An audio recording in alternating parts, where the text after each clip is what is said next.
Juiz faz inspeção judicial em buraco onde homem vive há 25 anos. Congresso Brasileiro de Magistrados reúne representantes do Judiciário em Rio Quente, no interior de Goiás.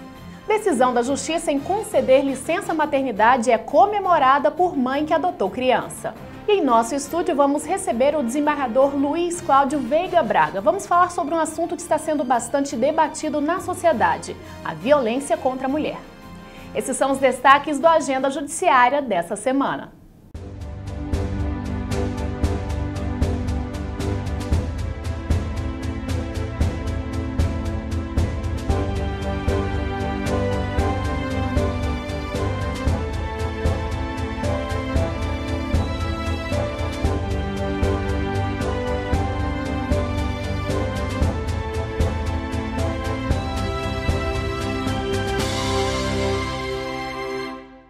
O presidente do TJGO, desembargador Leobino Valente Chaves, participou da abertura do 22º Congresso Brasileiro de Magistrados, em Rio Quente, no interior de Goiás. Confira.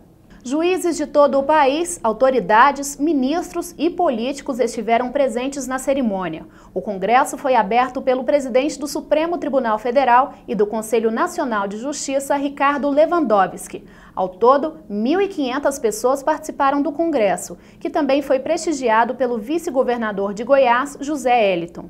O evento teve como tema a democracia e o papel da justiça na sociedade contemporânea. Para debater a questão, foram realizadas conferências, palestras, painéis, mesas redondas, oficinas de trabalho e comissões temáticas de trabalho. No encerramento, os magistrados assumiram compromissos como lutar pela democratização do sistema de justiça, acompanhar os resultados obtidos para a celeridade processual e o aperfeiçoamento do processo a partir da vigência do novo Código de Processo Civil, além da luta contra a corrupção. Repercutiu na imprensa nacional o caso de um homem que vive há 25 anos em um buraco na zona rural de Nova Roma, interior do estado de Goiás. O caso foi divulgado após o juiz ter ido ao local para realizar uma inspeção judicial. Acompanhe. Antônio Francisco Calado, de 57 anos, mora nesse buraco na cidade de Nova Roma há 25 anos. Depois de ter acesso ao processo do seu Antônio, o juiz Everton Pereira Santos determinou a inspeção judicial no local. O objetivo foi constatar a incapacidade do homem e suas condições de vida. A viagem até a casa do seu Antônio foi longa. Foram 50 quilômetros de asfalto, outros 30 de estrada de chão e 1 quilômetro a pé. O laudo médico anexado aos autos atestou que seu Antônio tem esquizofrenia paranoide, uma perturbação mental grave caracterizada pela perda de contato com a realidade, alucinações e delírios. O senhor receberá a pensão do pai e da mãe. A história dele ganhou as páginas dos principais jornais e revistas do Brasil, além dos grandes portais da internet. O caso curioso aconteceu durante o programa Mutirão Previdenciário na região nordeste de Goiás. Confira agora como foi mais uma exposição de artes plásticas no Espaço Cultural Goiandira do Couto, aqui no TJGO.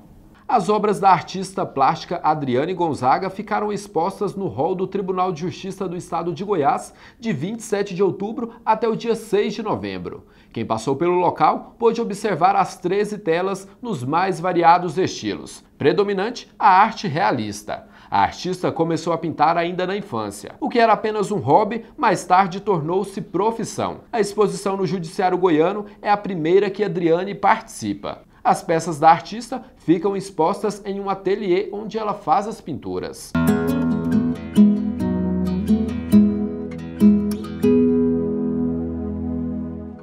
Confira agora algumas decisões tomadas pelo Judiciário Goiano nos últimos dias. Fábrica de automóveis terá de restituir valor e indenizar cliente por falha em prestação de serviços. Segundo o cliente, apesar de ser novo, o automóvel apresentou vários defeitos logo após a compra. A empresa argumentou que o motorista usou o carro desenvolvido para a área urbana na área rural. Mas, para o juiz Jair Xavier Ferro, da 10ª Vara Civil de Goiânia, houve falha na prestação de serviços assumidos pela empresa. Servidoras que tiveram salário reduzido vão receber diferença. O município de Cavalcante foi condenado a restabelecer integralmente os vencimentos de servidoras da Secretaria Municipal de Educação. Segundo consta no processo, os salários caíram quase 50%. A decisão monocrática é do desembargador Zacarias Neves Coelho. Jornalista Jorge Cajuru terá que indenizar governador por ofensas em televisão. O relator do processo foi o desembargador Francisco Vildon José Valente. O magistrado observou que o jornalista fez ofensas pessoais ao governador de Goiás, Marconi Perillo, e por isso ultrapassou o razoável, o que não configurou, na opinião do desembargador, mera crítica permitida pela liberdade de expressão. Concedido o trancamento de ação penal a bombeiro acusado de crítica indevida em rede social. O bombeiro era acusado de crítica indevida por publicação no Facebook. Na postagem, ele questionava a jornada laboral dos bombeiros em Goiás. A primeira Câmara Criminal do TJGO determinou o trancamento da ação depois do desembargador Nicomedes Borges considerar que a publicação foi uma crítica construtiva e mero desabafo do militar. No próximo bloco, você vai conferir uma entrevista com o desembargador Luiz Cláudio Veiga Braga. É daqui a pouco.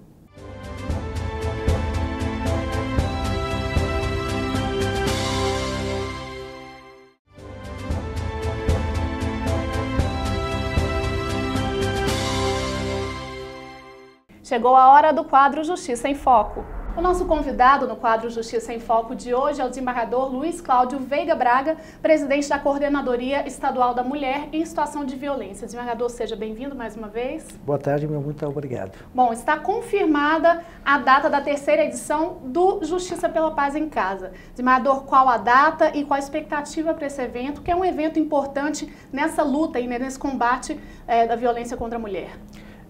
Este evento está programado para o dia 30 de novembro e nós vamos dar uma solenidade diferente, porque vamos levar para o interior. Vamos fazer o lançamento da campanha da Justiça pela Paz em Casa na comarca de Rio Verde, onde é instalado o primeiro juizado da mulher do interior. E a expectativa, é claro que, como as outras edições que aconteceram nesse ano, né, essa é a terceira edição, vários processos aí que envolvem a violência contra a mulher sejam resolvidos em prazo mínimo, né, com mais agilidade, é isso? A intenção do evento é essa? O evento tem outras características, mas essa é primordial, ou seja, de acelerar os processos envolvendo a violência de gênero. Nós estamos buscando dar um enfoque maior a esse tema, mas também temos prioridade em conscientização da sociedade contra a não violência doméstica. Como o senhor disse, o juizado lá em Rio Verde é o primeiro da comarca, né, cidade do interior, que tem um juizado específico para essas questões de violência contra a mulher. E como é que está sendo já o trabalho lá e a importância de realizar já esse evento lá agora em novembro, nesse pontapé inicial e desse trabalho que está sendo realizado lá em Rio Verde? O juizado está em fase de implantação, recebendo o juiz que titularizou-se nessa área, ou nesse juizado, o acervo dos juízes das demais unidades lá da comarca. O projeto é de que, recebido o acervo, dê prioridade, faça a agilização desses processos e a comunidade possa perceber que os processos de gênero estão sendo tocados, andados e concluídos no menor prazo possível. Desembargador, e como é que foi o processo para conseguirmos esse juizado especial lá em Rio Verde? Tem expectativa também de outras comarcas do interior ganharem também um juizado específico para essa área? Essa é uma atenção que a atual gestão do tribunal, pelo senhor presidente, o desembargador Leobino Chaves, pretende dar. Uma preocupação nossa e dele, de que as comarcas com a grande demanda de crimes de gênero, essas comarcas possam também receber a implantação de um juizado. Lá em Rio Verde nós optamos pela afetação de um juizado comum, ou seja, o juizado misto criminal e civil foi afetado com a competência exclusiva dos crimes de gênero. Nas demais unidades nós estamos fazendo estudos para possível encaminhamento de projeto de lei. E temos já algumas cidades que são prioridade para esse projeto? Nós temos sido acossados, o tribunal tem sido acossado com cobranças do CNJ.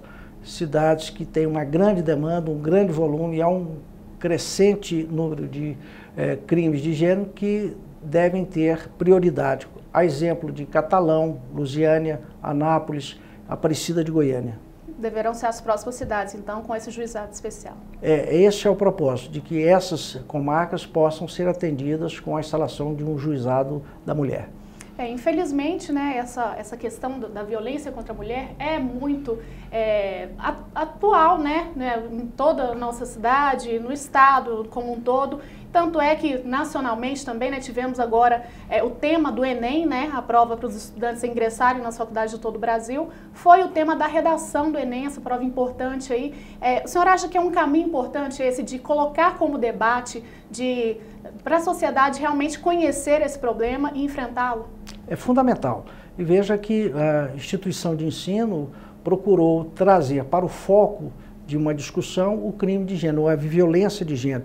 Isso foi abordado na dissertação dos concorrentes ao Enem, e inclusive com uma revelação surpreendente, que vários candidatos colocaram na sua dissertação experiências próprias ou violências vivenciadas no ambiente doméstico e familiar, o que demonstra que a preocupação é da sociedade, é dos vários segmentos, e nós temos que apoiar, trazer à ribalta a discussão e buscar os caminhos para solucionar. O senhor acredita que essa discussão é favorável, ou seja, acobertar esse problema não é o caminho, né? É o que foi feito durante muitos anos, até, né, uns anos passados. Agora realmente veio à tona há alguns anos para cá, e isso é importante, né, que seja discutido e realmente que todo mundo sabe que o problema existe e principalmente o judiciário está aqui para ajudar e apoiar essas causas. Né? Sem dúvida, exatamente esse é o aspecto. Não podemos empurrar a sujeira para debaixo do tapete. Nós temos que permitir que essa questão aflore, ela surja como um debate importante. Todos os segmentos sociais devem ser convocados e o judiciário prontamente dá a resposta na ocorrência de crime de gênero. Então vamos confirmar aqui o evento Justiça pela Paz em Casa, a data do desembargador dia 30 de novembro ao dia 7 de dezembro. Vai acontecer em Rio Verde a abertura, mas aqui em Goiânia também e nas comarcas do interior. Todas as unidades do estado estão convocadas a participarem desse evento, com a abertura sendo realizada na comarca de Rio Verde. O que podemos esperar aí para essa terceira edição? Bons resultados, bons frutos. Acima de tudo, a conscientização da sociedade. É a convocação que quero fazer. Tá ok, então, desembargador, obrigada pela presença aqui e participação mais uma vez. Os agradecimentos são meus. Tá ok, esse foi o Justiça em Foco de hoje. Até o próximo. Vamos ver agora quais são os eventos do Judiciário Goiano programados para os próximos dias.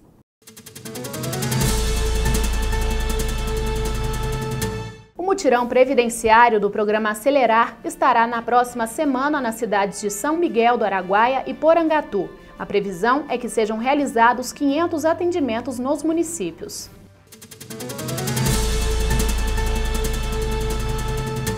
E no próximo bloco, veja como foram as comemorações pelo Dia do Servidor Público no TJGO. Voltamos já.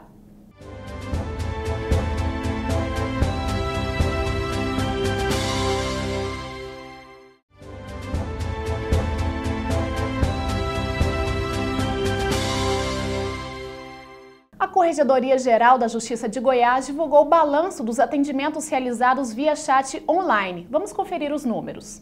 Desde a implantação em julho deste ano, 630 atendimentos já foram realizados pelo chat online. O serviço foi criado pelo Departamento de Tecnologia da Corregedoria-Geral da Justiça de Goiás e tem o objetivo de atender os usuários de forma célere, dando suporte aos atuais sistemas processuais conveniados e do Conselho Nacional de Justiça, o CNJ.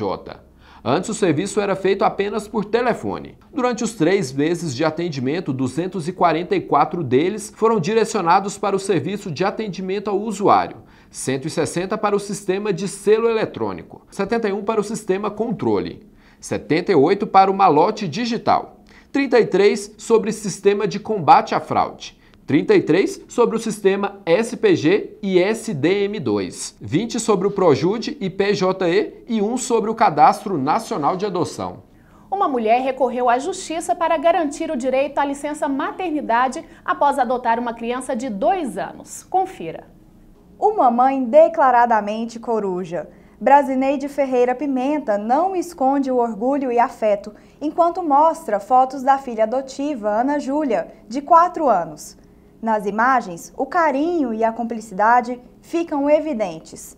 A garota foi adotada por Brasineide e seu marido quando tinha 2 anos de idade. Mas essa proximidade entre mãe e filha não surgiu de uma hora para outra. Traumatizada pelos maus tratos sofridos com os pais biológicos, Ana Júlia levou algum tempo até desenvolver um vínculo afetivo com a nova família. Foi muito difícil mesmo, em todos os sentidos, porque a adaptação dela conosco e também da gente com ela, porque era alguém novo na sua casa, com muitas dificuldades e que você tinha que se adaptar a ela e ainda mostrar que estava ali para dar segurança. E foi muito difícil. Os primeiros 20 dias, sem dormir e prestando atenção o tempo inteiro, com insegurança de que iria dar certo ou não, de que se tinha feito a coisa certa. A jornada trabalhista de 8 horas diárias como policial civil dificultava que Brasineide tivesse mais contato com a criança, condição fundamental para o fortalecimento do vínculo entre as duas. Para conquistar mais tempo com a filha, ela recorreu ao Poder Judiciário. Por unanimidade, a segunda Câmara Civil do TJGO seguiu o voto do relator do processo, o juiz substituto em segundo grau, José Carlos de Oliveira. Ele reconheceu o direito de Brasineide à licença maternidade, uma decisão que foi um marco para a relação entre mãe e filha. Nós ficamos amigas, né? Primeiro, a situação. Eu nunca tinha assistido um desenho animado com ela, né? Eu não sabia que desenho que ela gostava, né? Hoje eu sei, adora a Peppa, né? Então, eu pude brincar com ela, coisa que eu não fazia, né? E perceber as dificuldades que ela tinha dentro de casa, porque antes alguém me contava, minha mãe ou a pessoa que trabalhava comigo. Então, eu não tinha o dia a dia com ela. E a aproximação foi assim, instantânea. E outra coisa, ela passou a dormir. E ela não dormia de insegurança. Então, como aí eu estava em casa o dia inteiro, o primeiro dia ela me perguntou, mamãe, você não vai trabalhar? Eu falei, não. Aí ela só perguntou assim, você não vai ganhar dinheiro? Mas aí eu expliquei para ela que não, que eu estava trabalhando, mas que eu estava por conta dela. Expliquei direitinho. Ela falou assim, então tá bom. E ficou tranquila em casa. Então foi o processo que a gente pôde realmente... Eu não conhecia ela até os 9 meses, de verdade, porque eu não tinha rotina com ela. Não saía para brincar com ela, porque eu chegava, ela já tinha escurecido. Então hoje não, é diferente. Depois de passar por um processo tão delicado, Brasineide destaca a importância do direito pela licença maternidade, especialmente em casos como o dela, que adotou uma criança já com idade mais avançada. Se a lei me dava essa possibilidade e não estava sendo cumprida essa possibilidade, eu tinha que recorrer até a última instância para conseguir, que era um direito não só meu, era dela. É um absurdo, o direito da criança de viver bem e de ter a mãe presente. Eu lutei tanto para ser mãe e não poder ficar os primeiros momentos, de atendê-la bem, então eu não achava justo. Então eu falei, eu vou lutar até o último momento para dar o direito a ela. Não é só o meu direito, é o direito dela poder conviver. Porque até a secretária, uma vez ela chamou a minha secretária de mãe. Aí eu falei, uai, não tinha condição, porque quem ficava com ela não era eu. Então eu precisava de estar com ela todas as horas que ela precisasse e até que ela tivesse segurança de estar na casa dela realmente, né? E isso, se eu ficasse trabalhando 8 horas por dia, eu não daria para ela.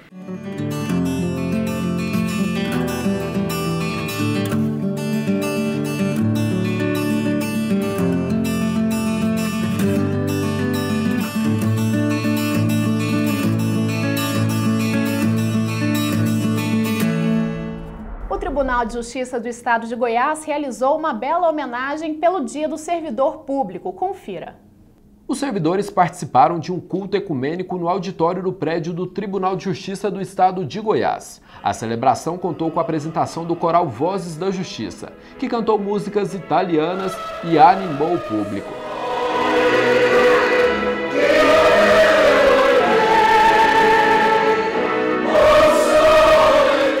O juiz Reinaldo Alves ressaltou a missão dos servidores públicos. Para finalizar o evento, os servidores foram presenteados com brindes. A comemoração faz parte do Dia do Servidor, celebrado em 28 de outubro. Essa proximidade diminui distâncias.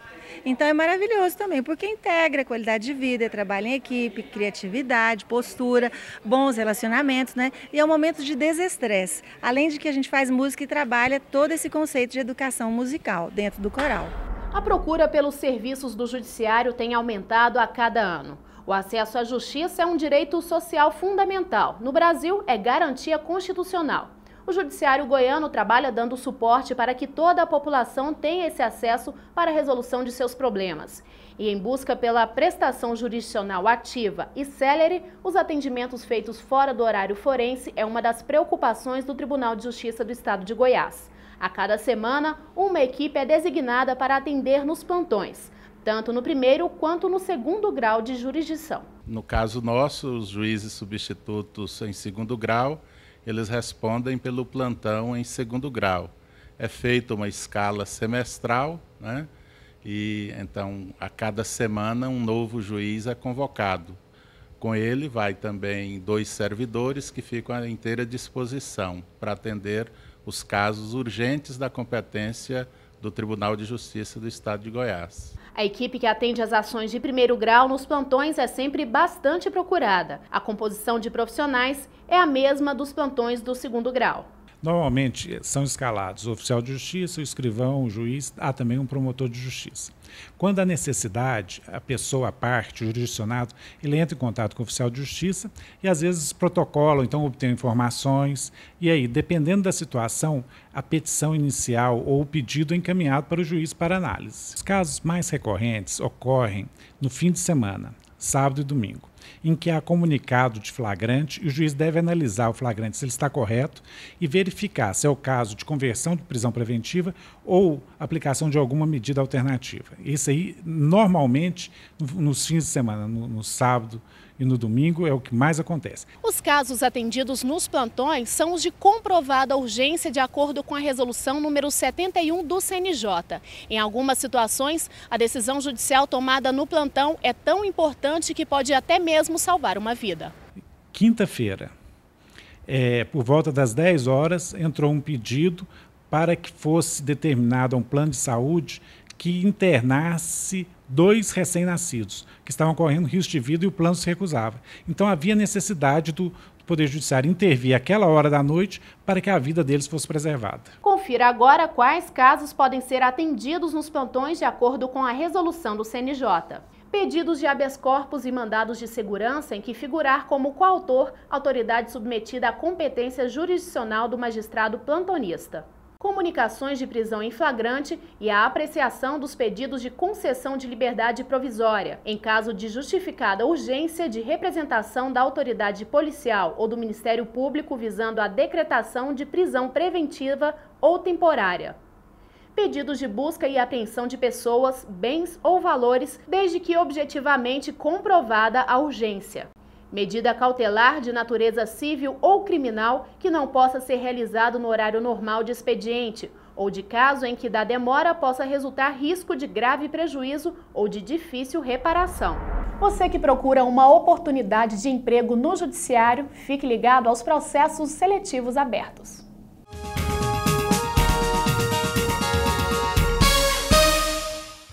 A Escola Superior da Magistratura do Estado de Goiás realiza curso de sentença civil e criminal para os candidatos aprovados na prova discursiva do concurso de juiz substituto. São oferecidas 60 vagas. As inscrições devem ser feitas até o dia 16 de novembro no site esmeg.org.br. Até 24 de novembro é possível se inscrever no concurso para juiz substituto do Tribunal de Justiça do Distrito Federal. Estão disponíveis 71 vagas com salário de R$ 23.997. Também está aberto o concurso público para preenchimento de cargos de auxiliar e assistente judiciário no Tribunal de Justiça do Amazonas. O salário é de até R$ 3.907 e benefícios. Os interessados devem se inscrever até o dia 3 de dezembro. O Tribunal de Justiça do Rio Grande do Sul tem concurso aberto para juiz substituto. O cargo tem salário de R$ 22.213. As inscrições podem ser feitas até o dia 30 de novembro.